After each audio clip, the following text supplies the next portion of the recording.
Hello నమస్తే welcome to my channel మెకానియన్. మన థర్డ్ సిరీస్ వచ్చేసి ఇంజనీరింగ్ మెకానిక్స్.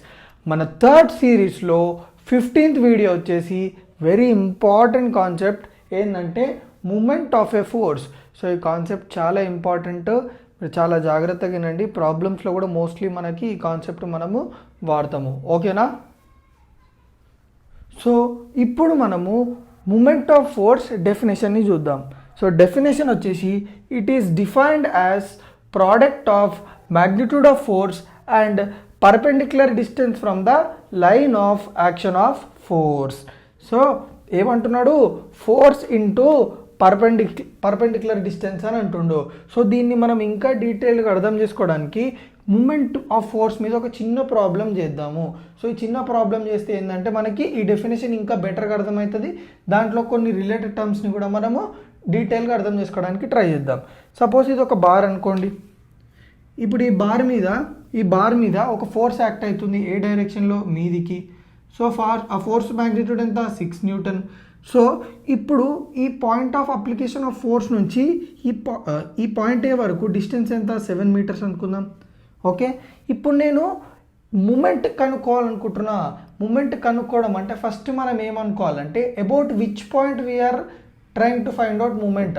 అంటే ఎందుకు అట్లా అంటున్నామంటే చూడండి, ఎప్పుడైనా మనం బాడీని రొటేట్ చేసేటప్పుడు సపోజ్ ఇది చూడండి, ఇట్లా తిప్పుతున్నా అంటే దాని అర్థమైంది ఈ పాయింట్ అనేది ఏదైతుందో దీన్ని నేను రిజిడ్ అనుకోని, అంటే దీన్ని ఇట్లా ఏమంటారు, ఇట్లా స్టిఫ్ చేసేసి తిప్పుతున్నా. అప్పుడు ఎట్లా తిరుగుతుంది, ఇట్లా తిరుగుతుంది. ఇప్పుడు నేను ఏం చేస్తున్నా అంటే దీని మధ్యలో పాయింట్ని రిజిడ్ చేసేస్తున్నా. అంటే మీకు ఎట్లా చెప్పాలి, ఓకే అట్లా అర్థం కాకపోతే సపోజ్ ఇదే మార్కర్ అనుకోండి. ఇప్పుడు నేను ఏం చేస్తున్నా అంటే అబౌట్ దిస్ సైడ్ నేను తిప్పుతున్నా. అప్పుడు ఎట్లా తిరుగుతుంది, ఇట్లా తిరుగుతుంది. అంటే ఇది మొత్తం తిరుగుతుందా లేదా, ఇది మొత్తం తిరుగుతుందా లేదా. ఇప్పుడు నేను ఏం చేస్తున్నా అంటే మధ్యలో ఏం చేస్తున్నా అంటే ఒక పిన్ను పెట్టి గట్టిగా ఇట్లా సెట్ చేసేస్తున్నా. ఇట్లా సెట్ చేసిన తర్వాత ఇప్పుడు నేను మూమెంట్ అబౌట్ దిస్ పాయింట్ అంటున్నా. అప్పుడు దిస్ పాయింట్ అంటే ఎట్లా తిరుగుతుంది, ఇది చూడండి, ఇట్లా తిరుగుతుంది. ఇందాక ఇట్లా తిరిగింది, ఇప్పుడు ఇట్లా తిరుగుతుంది. ఎందుకంటే about which point we are trying to rotate the body అనేది చాలా ఇంపార్టెంట్. Suppose if you are trying to rotate the body about this end point, అప్పుడు రొటేషన్ అనేది ఒక టైప్లో ఉంటుంది. Now we are trying to rotate the body with reference to this point, అంటే middle point. అప్పుడు చూడండి ఎట్లా రొటేట్ అవుతుంది. సో ఇక్కడ about which point you are trying to rotate అనేది చాలా ఇంపార్టెంట్. సో మూమెంట్లో కూడా about which point you are trying to find out. నేను ఇక్కడ ఏం చేస్తున్నా అంటే about point A I'm trying to find out moment. So MA ఇట్లా డినోట్ చేస్తాం. So MA is equals to moment arm into force.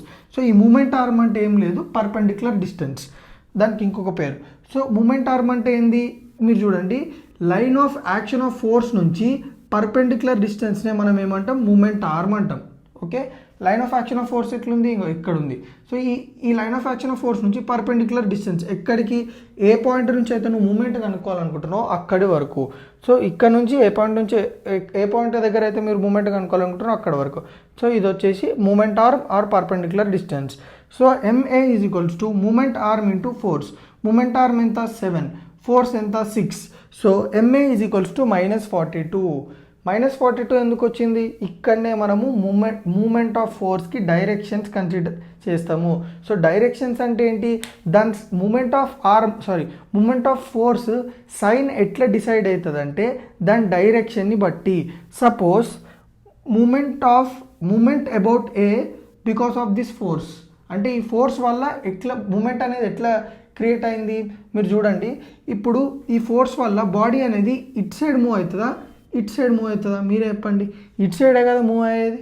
అంటే ఇది ఏ డైరెక్షన్లో మూవ్ అవుతుంది, యాంటీ క్లాక్ వైజ్ డైరెక్షన్లో మూవ్ అవుతుంది కదా. ఎప్పుడైతే మూమెంట్ నీకు resultant moment anti clock wise డైరెక్షన్లో ఉందో అప్పుడు నువ్వు దాని వాల్యూ నెగిటివ్ తీసుకోవాలి. ఒకవేళ మూమెంట్ అబౌట్ ఎ పాయింట్ అది క్లాక్ వైజ్ డైరెక్షన్లో ఉందనుకో అప్పుడు నువ్వు దాన్ని పాజిటివ్ తీసుకోవాలి. సపోజ్ నేను ఒక ఎగ్జాంపుల్ తీసుకుంటున్నా. ఇప్పుడు ఒక ఫోర్స్ ఇట్లా యాక్ట్ అవుతుంది అనుకున్నా, వచ్చేసి ఎఫ్బి. ఇప్పుడు మూమెంట్ ఆఫ్ ఫోర్స్ ఈ ఫోర్స్ వల్ల అబౌట్ దిస్ పాయింట్ మూమెంట్ ఎంత అంటే ఏం చేస్తావు, FB into this perpendicular distance, అవునా కదా, FB into this perpendicular distance. కానీ నువ్వు ఇక్కడ గమనిస్తే ఈ ఫోర్స్ వల్ల నీకు మూమెంట్ ఎట్ సైడ్ ఉంటుంది, ఏ డైరెక్షన్లో ఉంటుంది, క్లాక్ వైజ్ డైరెక్షన్లో ఉంటుంది. సో క్లాక్ వైజ్ డైరెక్షన్లో ఉందంటే మూమెంట్ ఆఫ్ ఫోర్స్ అనేది positive. So anti clock wise డైరెక్షన్లో ఉంటే మూమెంట్ ఆఫ్ ఫోర్స్ అనేది నెగిటివ్, క్లాక్ వైజ్ డైరెక్షన్లో ఉంటే మూమెంట్ ఆఫ్ ఫోర్స్ అనేది పాజిటివ్. సో క్లియర్గా అర్థమైందా మూమెంట్ ఆఫ్ ఫోర్స్? సింపుల్. దాని డెఫినేషన్ మూమెంట్ ఆర్మ్ అంటే ఏందో తెలుసుకోవాలి, ఎక్కడి నుంచి మూమెంట్ ఆర్మ్ తీసుకోవాలి, plus force, line of action of force, తర్వాత moment of force, direction and symbol. So ఇవన్నీ మీకు క్లియర్గా అర్థమైనాయా? సో నా వీడియో మనకు కొంచెం మీకు యూస్ఫుల్ అయితే తెలుసు కదా ఏం చేయాలో, రైట్.